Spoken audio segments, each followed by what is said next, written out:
શિયાળામાં લીલા શાકભાજી છે તે ભરપૂર માત્રામાં આવતા હોય છે અને ભાવ પણ નીચા હોય છે। આપણે દ્રશ્યો પણ બતાવવા માંગીશ કે અમદાવાદમાં જનરલી બધું જ શાકભાજી બહારથી આવતું હોય છે અને શાકભાજીના ભાવ છે શિયાળામાં ઓછા હોય છે અને લોકો પણ લેવા માટે આવતા હોય છે।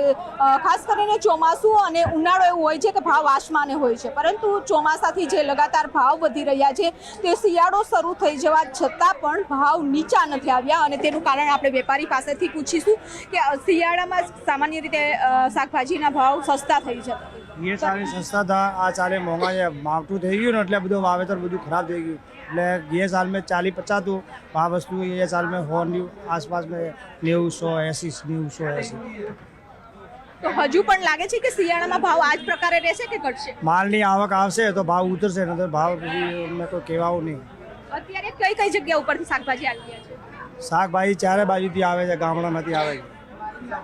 તો અત્યારે જોઈ શકો છો કે ભીંડા છે, રીંગણા છે, તમામ જે શાકભાજી છે તેના ભાવ છે 100 રૂપિયાની આસપાસના છે, કારણ કે અત્યારે જે રીતે માવઠું થયું અને માવઠાના કારણે ભાવ છે હંમેશા માટે ઊંચા રહ્યા છે, નીચા નથી આવતા, કારણ કે શાકભાજીની આવક પણ ઓછી થઈ રહી છે। બેન, આપ ક્યાંથી આવ્યા છો?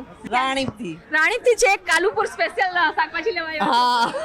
આપણે જનરલી અમદાવાદ એવું છે વિસ્તાર કે અલગ અલગ વિસ્તારમાં અલગ અલગ પ્રકારે ભાવ હોય છે, ભાવ અલગ અલગ જ હોય છે અને અત્યારે ભાવ વધારે છે શાકનો। એમ અહીંયા કેવા ભાવ લાગ્યા છે?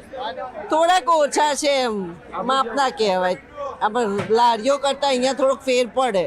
ઓકે, તો આ અત્યારે આ કાલુપુર માર્કેટ છે અને કાલુપુર માર્કેટમાં પણ લોકો આવતા હોય છે, એટલે સામાન્ય રીતે અમદાવાદ વિસ્તાર એવો છે કે અમદાવાદમાં વિસ્તાર વાઇઝ ભાવ છે તે જોવા મળતા હોય છે। પોસ્ટ વિસ્તારમાં ખૂબ જ ઊંચા ભાવ હોય છે અને એટલા માટે જ લોકો કાલુપુર માર્કેટ અથવા તો જમાલપુર માર્કેટ છે ત્યાં શાકભાજી લેવા માટે આવતા હોય છે। આપ ક્યાંથી આવ્યા છો? નવા વાડજથી સ્પેશિયલ શાકભાજી લેવા આવ્યા છો? આજ સન્ડે છે। હા, એટલે અમે બે એકલા હોઈએ તો ઓછું વપરાય તો લોકલ લઈએ, અત્યારે ફેમિલી થોડું વધારે છે તો વધારે લેવા માટે અહીંયા આવે। ભાવ લાગે છે કે શિયાળામાં જે નીચા હોવા જોઈએ એ નથી અત્યારે? હા, એટલે મોંઘવારી પ્રમાણે ભાવ નથી વધ્યા એટલા। તો અત્યારે સામાન્ય રીતે ભાવ છે તે ઘટી જતા હોય છે, પરંતુ અત્યારે આ માર્કેટ છે ને માર્કેટમાં લોકો પોતાના પરિવાર મોટું હોય છે એટલે કે ઓછું લેવું હોય તો લોકલ માર્કેટમાંથી લઈ લેતા હોય છે, પરંતુ જનરલી એક વીકનું જ્યારે શાકભાજી લેવાનું હોય છે ત્યારે લોકો કાલુપુર માર્કેટમાં આવતા હોય છે, કારણ કે અન્ય માર્કેટ કરતાં ભાવ થોડા અહીં સસ્તા પડતા હોય છે, એટલા માટે લોકો અહીં શાકભાજી લેવા માટે આવી રહ્યા છે। ડિમાન્ડ છે તે પ્રમાણે શાકભાજી આવી નથી રહ્યું, કારણ કે માવઠું થયું ને માવઠામાં શાકભાજીના પાકને ખૂબ જ મોટું નુકસાન થયું છે। અમે આદિનાથી આવ્યા છે, સ્પેશિયલ શાકભાજી લેવા આવ્યા? શાકભાજી લેવા આવ્યા છે। શિયાળામાં સામાન્ય રીતે શાકભાજી ઓછા ભાવ આ વખત ભાવ વધારે છે, વરસાદ પડે છે ને એના હિસાબથી ભાવ વધારે છે આ વખત। શું કહે છે, કેટલા કહે છે ભાવ? આ ભાવ દાણા મરચાં છે તે 80 રૂપિયા, દાણા 80 રૂપિયા, શાકભાજીઓ ટામેટાનો ભાવ વધારે છે, બધાનો શાકભાજીનો બધો ભાવ વધારે છે। ના, હવે લેવા આવ્યા છે, આ ભાવ પૂછ્યું છું તો ભાવમાં હજી ફેર પડતો નથી એટલે લીધું નથી। અત્યારે આપણે તમામ આ જે શાકભાજી છે ને બતાવવા માંગીશ કે જે સિઝનના જે શાકભાજી છે તેના ભાવ પણ અત્યારે 100 છે અને સિઝન વગરના જે શાકભાજી આવી રહ્યા છે તેના ભાવ 100 રૂપિયાથી પણ વધારે છે, કારણ કે અત્યારે ભાવ નીચા હોવા જોઈએ। સામાન્ય રીતે વટાણા સૌથી સસ્તા હોવા જોઈએ, પરંતુ અત્યારે વટાણાની જે પ્રાઇસ છે એ 100 રૂપિયાની આસપાસ છે તે જોવા મળી રહી છે। અલગ અલગ વિસ્તારમાં અલગ અલગ પ્રકારના પ્રાઇસ છે તે જોવા મળતા હોય છે।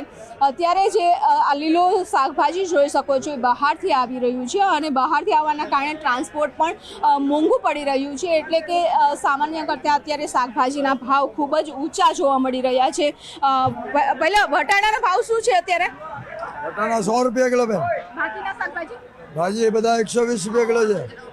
તો આપ જોઈ શકો છો કે વટાણા છે એ 100 રૂપિયાના કિલો છે, બાકીના પણ જે સબ્જી છે એ 100 રૂપિયા, 120 રૂપિયા એ રીતના ભાવ છે તે અહીં જોવા મળી રહ્યા છે। તે જ પ્રકારે રિટેલ માર્કેટમાં પણ ભાવ ઊંચા થઈ ગયા છે, કારણ કે બહારથી જે શાકભાજી આવી રહ્યું છે ને હજુ પણ જો શાકભાજીની આવક છે ઓછી રહેશે તો વેપારીઓનું માનવું છે કે શિયાળામાં પણ ભાવ છે તે ઊંચા જોવા મળશે। કેમેરામેન પ્રકાશ સાથે પટેલ, ન્યૂઝ 18 ગુજરાતી, અમદાવાદ।